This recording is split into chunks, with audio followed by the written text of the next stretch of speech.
Business में वही लोग ऊंचाई पर होते हैं जिनकी सोच में ऊंचाइयां होती हैं। मगर सर, ये बिल्डिंग कंस्ट्रक्ट करने में तो लेने के देने पड़ जाएंगे। मैनेजर साहब, आप मिट्टी की जमीन पर हमेशा नोटों की इमारत देखना चाहते हैं, मगर कुछ सौदे जज्बात के भी होते हैं जहां फायदे और नुकसान की कोई अहमियत नहीं होती। सर, मैं समझा नहीं। ये उस बिल्डिंग की तस्वीर है जो मेरे स्वर्गीय पिताजी की सबसे बड़ी तमन्ना थी, जो उनके जीते जी तो पूरी न हो सकी, जिसे अब मैं पूरी करूंगा। सर, इस कंपनी के सारे प्लान, हिसाब किताब के सारे पेपर्स दुर्गा जी के टेबल से पास होकर जाते हैं और उनकी मर्जी के खिलाफ। वैसे भी माताजी और आपके बीच छोटी मोटी गलतफहमियां हद से ज्यादा बढ़ती जा रही हैं। Hello, yes. कौन mister Sathe? Good morning Durga ji. Good morning. Ravi से कहना कि आज शाम को 6 बजे क्लार्सन एंड टोब्रो में हमारी खास मीटिंग है। हम वहां नहीं जा पाएंगे। उस मीटिंग में वो चला जाए, वरना हमारा लाखों का नुकसान हो जाएगा और हमें नुकसान पसंद नहीं। ओके? रवि साहब, आज शाम का प्रोग्राम कैंसिल करना पड़ेगा। क्यों? माँ जी ने किसी अर्जेंट मीटिंग में जाने का हुक्म दिया है? Yes sir. मिस्टर साठे, आप अच्छी तरह जानते हैं कि मैं वादे और जबान का बहुत पक्का आदमी हूँ। आज शाम 6 बजे मैं वहीं जाऊंगा जहां मैंने जाने का वादा किया है। कम इन। नमस्ते जी। नमस्ते। आप? मेरा नाम सुंदर साठे है। आपके प्रोग्राम के चीफ गेस्ट रवि वर्मा का मैनेजर हूं मैं। ओह। साहब को एक जरूरी मीटिंग से बाहर जाना था, तो उन्होंने आपकी संस्था के नाम ये 1.5 लाख का डोनेशन चेक और आपके लिए गुलदस्ता भेजा है। Thank you. ये रवि साहब का कार्ड है। उन्होंने कहा है आपको कभी भी कुछ भी काम हो बिला झिझक फोन कर सकती हैं।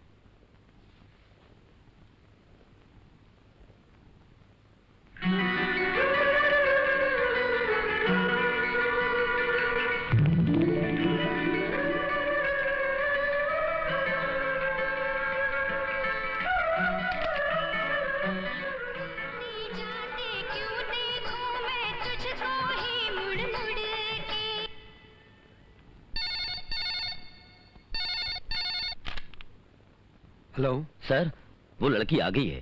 कौन? उषा।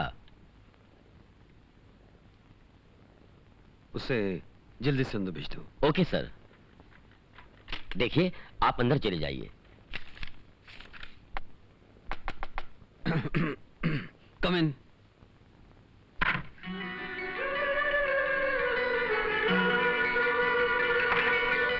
मैंने अपना कार्ड भेजा था, लगता है इसीलिए यहाँ पहुंच गई है। Good morning. Good morning. यहाँ आने में आपको कोई दिक्कत तो नहीं हुई? आपने पता दिया था तो मुश्किल कैसी। बैठिए। Thanks.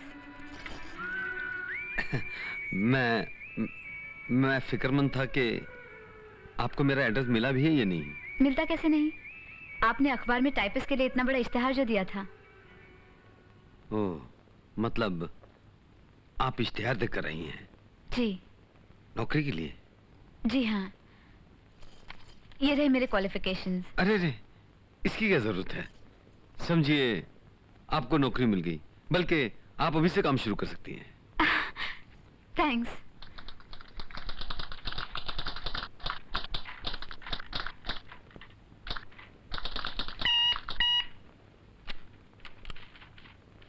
Usha, please come in. Yes sir.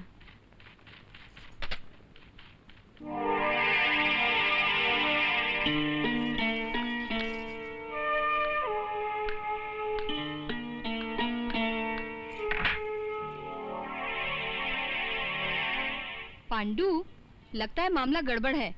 जरा देख तो सही। कल उसके प्रोग्राम में गए, आज ही इंटरव्यू और आज ही नौकरी।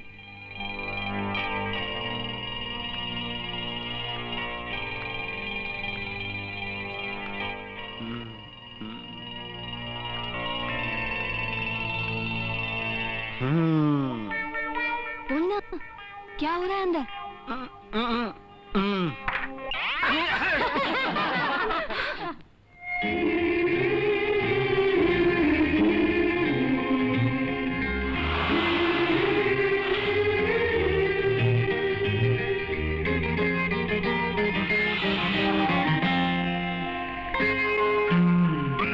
उषा।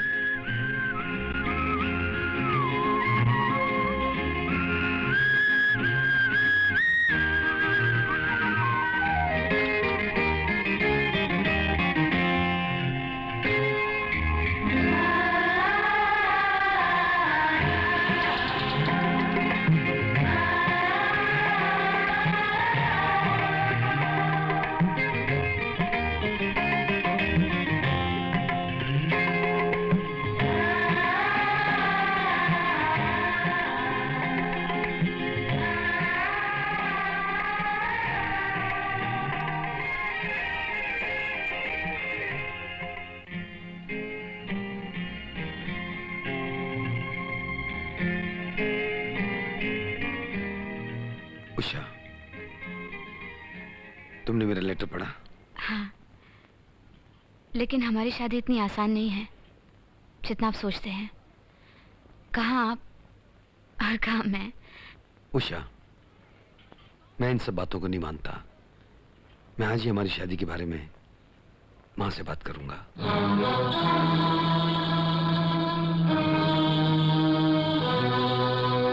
मतलब आपको मेरा और उषा का रिश्ता पसंद नहीं है? रवि बेटे, हमारी ऑफिस में काम करने वाली एक मामूली सी टाइपिस्ट हमारे घर की बहुरानी बने, हमारे सामने झुकने वाला सर हमारे सामने नजरें मिलाकर बात करे। नहीं रवि बेटे, ये रिश्ता नहीं हो सकता। ये गलती तुम्हारी माँ के साथ शादी करके तुम्हारे पिता ने भी की थी। रवि बेटे, ये मत सोचो कि हम तुम्हारी सौतेली माँ हैं और तुम्हारे अरमानों का गला घोंटना चाहते हैं। दरअसल हम अपने पति की इज्जत का गला घोंटते हुए नहीं देख सकते। हमारी बात को गौर से सुनो। जिन्हें आसमान की तरफ देखकर चलने की आदत होती है, वो जमीन पर पड़े हुए कचरे की तरफ नहीं देखते। देखो बेटे, उषा को दुर्गानिवास की बहू बनाने का ख्याल अपने दिल से निकाल दो।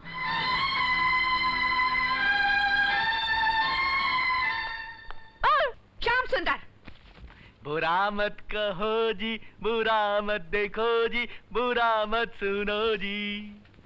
बंद करो ये कविताएं। जानता हूँ आप पॉलिटिक्स वाले लोगों को कविताएं अच्छी नहीं लगती हैं। जानते हो, कल रात से किरण घर नहीं आया। कल रात से नहीं, पूरी 3 रातों से। 3 रातें और 4 दिन, और 3 और 4 8। पता नहीं आपका बेटा कहाँ 9 2 11 हो गया है।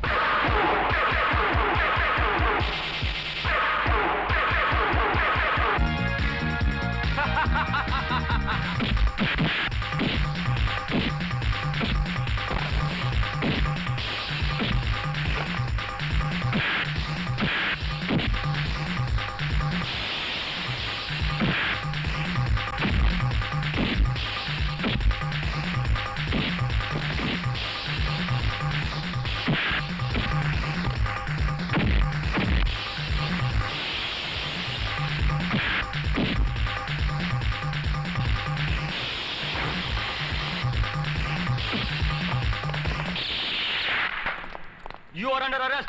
हवलदार, पकड़ लो इसको। सलाम साहब। सलाम साहब। अबे और ढूंढू, तू अभी तक हवलदार का हवलदार ही है? लगता है बहुत ईमानदारी से काम कर रहा है। अभी तक इंस्पेक्टर नहीं बना। आजकल इंस्पेक्टर कौन है? मेरा नाम रंजीत खन्ना है, मगर सेवक राम जी आप नहीं जानते। ये आदमी गुनाह करने के बाद भी हवालात जाना नहीं चाहता। क्यों जाऊं? मैं कोई मामूली आदमी नहीं हूँ इंस्पेक्टर। हाँ, लगता है आप इस पुलिस स्टेशन में नए आए हैं, वरना किरण वर्मा का नाम सुनते ही सब खड़े हो जाते हैं। मुझे सेवक राम जी को फोन करने की जरूरत नहीं पड़ती। एक मिनट। ओहो इंस्पेक्टर, तुम इंस्पेक्टर से डीसीपी नहीं बनना चाहते? जी जरूर चाहता हूँ। तो फिर मुझ जैसे नेताओं की बातें माना करो ना। हाँ, इसकी माँ इस स्टेट की चीफ मिनिस्टर बनने वाली है और मैं फाइनेंस मिनिस्टर। मगर इसके खिलाफ जो कंप्लेंट है वो आप जानते हैं। ओहो, कंप्लेंट लिखी जाती है तो फाड़ी भी तो जा सकती है इंस्पेक्टर। मेरी बात मानो, जो कंप्लेंट तुमने इसके बारे में लिखी है उसे फाड़ डालो उसे। हाँ, और इलेक्शन के बाद इस इलाके के डीसीपी बनने की तैयारी करो, समझे? चलो। मगर अरे तुम मुझे बाद में फोन कर लेना। नाम क्या है तुम्हारा? खन्ना। हाँ ठीक है। लेकिन सेवक राम सच कह रहे हैं बेटा। जानते हो, तुम्हारी इन छोटी छोटी गलतियों को एक बड़ा इश्यू बनाकर ऑपोजिट पार्टी वाले हमें हरा भी सकते हैं। अरे भाई, एक बार ये इलेक्शन जीत जाएं और दुर्गा देवी स्टेट की चीफ मिनिस्टर बन जाएं, तो फिर तुम्हें कौन रोक सकता है? जो जी में आए करना। मेरी तो समझ में नहीं आता कि इस लड़के का क्या करूं। ओहो, सीधी सी बात है, जब बछड़ा बेकाबू हो जाता है ना, तो उसके गले में शादी की जंजीरें डाल देनी चाहिए। उसकी शादी करवा दो, वरना। मगर सेवक राम, बड़े के होते हुए अगर छोटे की शादी करवाई तो ये सौतेली माँ और भी बदनाम हो जाएगी। बड़ा तो प्यार के चक्कर में फंसा है, और वो भी ऑफिस में काम करने वाली एक मामूली टाइपिस्ट के साथ। ये हुई ना बात, बस जीत गए हम इलेक्शन, बन गई तुम चीफ मिनिस्टर। अरे दुर्गा भाई, इस इलेक्शन में जीतने का इससे बड़ा इशू और कोई नहीं हो सकता कि दुर्गा भाई खानदान की बहू एक मामूली टाइपिस्ट। याद है, हमारी पार्टी का भी यही नारा है, इस देश से गरीबी मिटाने का एक ही तरीका है, गरीबों को गले लगाओ। मगर सेवक राम, वो अगर मगर कुछ मत करना दुर्गा भाई। वो भोली बाली गरीब टाइपिस्ट की शादी अपने सौतेले बेटे रवि से करवा दो, और इतना हंगामा कर दो कि शहर के हर अखबार में बस यही हेडलाइन हो। यूं समझ लो कि हमारी इलेक्शन का यही मोहरा है। वाह, चाल चलो तो ऐसी कि किसी को पता भी नहीं चले। इसीलिए दुर्गा भाई, इसी को कहते हैं राजनीति, पॉलिटिक्स, पॉलिटिक्स।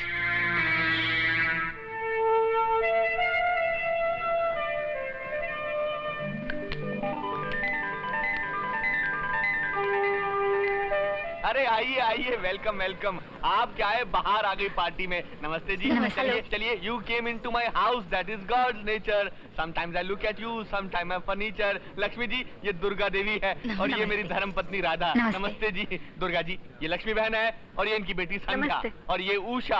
आई आई सास भी कभी बहू थी। जीती रहो बेटी, जीती रहो।